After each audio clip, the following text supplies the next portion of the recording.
And to follow Trevor's story has certainly been one of the highlights, and maybe quite possibly the most important story that Something Cool News has ever followed, just because the magnitude of it. One man walking across Canada and then back again just to raise funds for cancer research. It is an amazing story, and the courage and passion that Trevor Redmond feels is unquestioned, and he really should be a hero to all Canadians. And unfortunately, his story has only really been told on Something Cool News. It's kind of one of the few stories we have a sheer monopoly on, and not because Trevor hasn't tried, not because Trevor didn't make an effort to have his story told. He did, in fact, contact many media outlets across his amazing journey. And in the months that followed, he certainly went into towns and called the radio stations and the newspapers. And you know what? They just didn't seem to care. And I remain perplexed, even angry about this. And the Trevor Redmond story really puts into focus why Something Cool News needs to exist. Because without it, one has to wonder what Trevor Redmond, if he would have got any coverage at all. And it really makes you wonder about the state of our own Canadian press. When such an amazing story is still a mystery to so many Canadians.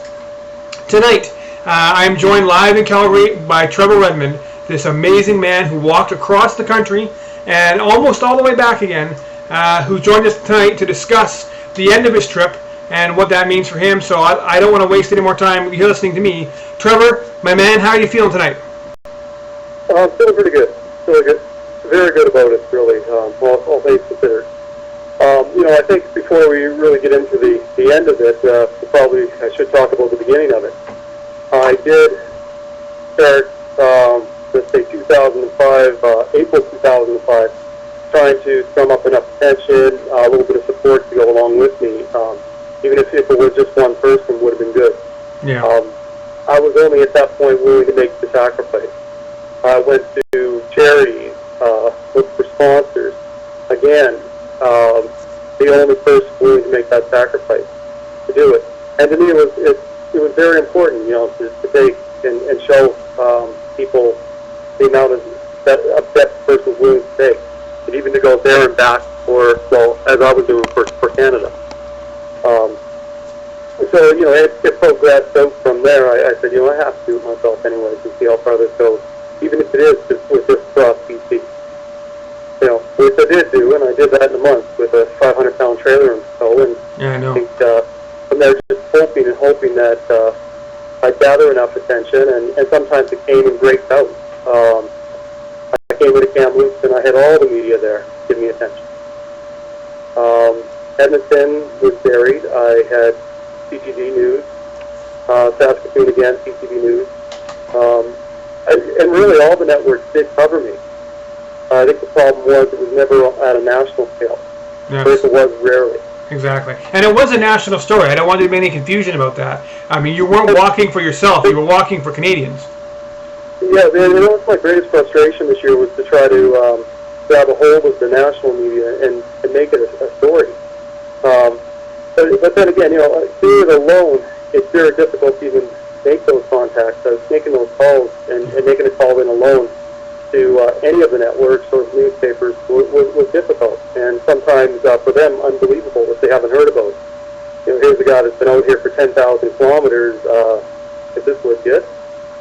And then the story that they know that the legit comes up still come out of the attention. So. I know. I've certainly followed you all the way since meeting you on the Coquihalla Highway in British Columbia back in April 2006, and ever since then. It's actually been quite easy. I mean, covering your story isn't hard to do. Updating it's not difficult. You have a website people can go at. You've got a cell phone people can contact you on. I really think you made it very easy to get a hold of you, and it was only during those spotty times when you were in the mountainous regions or in these isolated pockets of the country where there was no cell phone coverage that we really couldn't get a hold of you. So, I really think you made it as simple as you could for people who wanted to get in contact with you to do so. Well, even think of that. I had my brother-in-law this year updating my website, and I did bring a cell phone along with me this year as well, and that was strictly the cell phone was for the media. And as I told them, anyone I did talk to, please give me a call if you're interested in doing an update. And some of them seemed pretty interested. Never did call me back. I'd always have to give them a jingle. I mean, it is difficult. I don't want to entirely put blame anywhere. If I start doing that, it's going to come back quickly on myself. Because you know, I did start off alone. I didn't bring a support group with me, and sometimes it is hard to really contact me or even get an idea of what the story is. But then, you know, on the other hand, I was across Canada for a whole year last year. I did make those kind of contacts with the media. It's just a matter of them communicating back and forth amongst each other that this is still going on. That said, you know, it's not an easy story sometimes.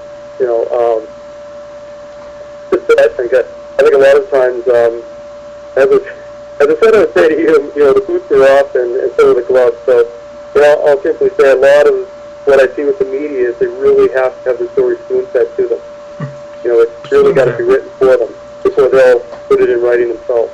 You know, I like the way you say that because it is so true. I mean, I think a lot of times, a lot of the really important stuff.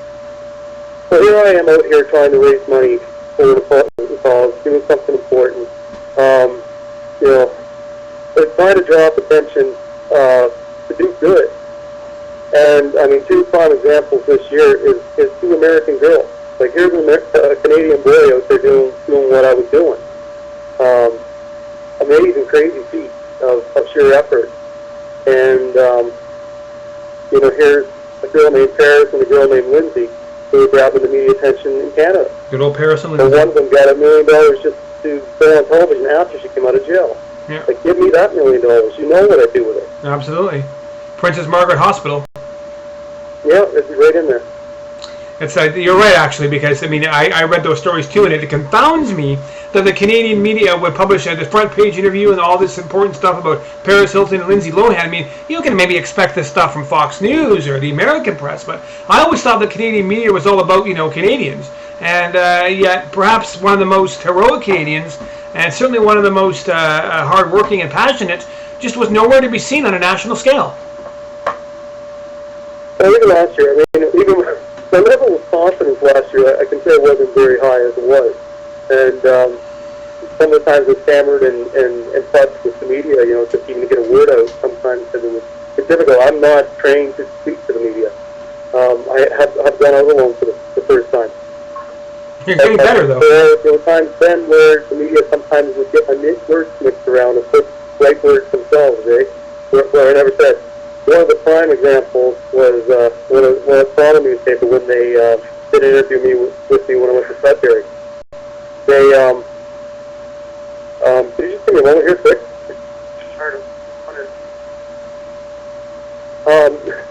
One of the prime examples was, I'm sorry, this is somebody singling. No problem. You're a busy man, we all know.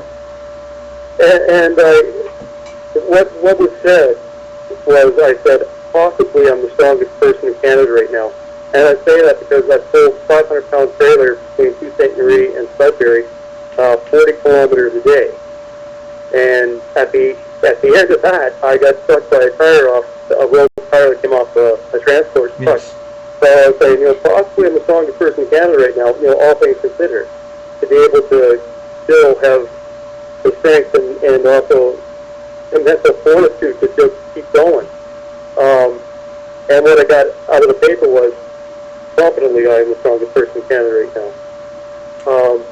So I felt kind of bad about that because it sounded pretty arrogant. And then I thought, you know, last year, I said, I'm challenging myself to challenge others. So I said, I'd like to see anybody prove me otherwise. And this year, when I was talking to the media, and I gave that example, watch what, you know, please be careful what you write. Because sometimes it gets all mixed, and the words get all mixed up. And what they're saying is totally different from what I meant.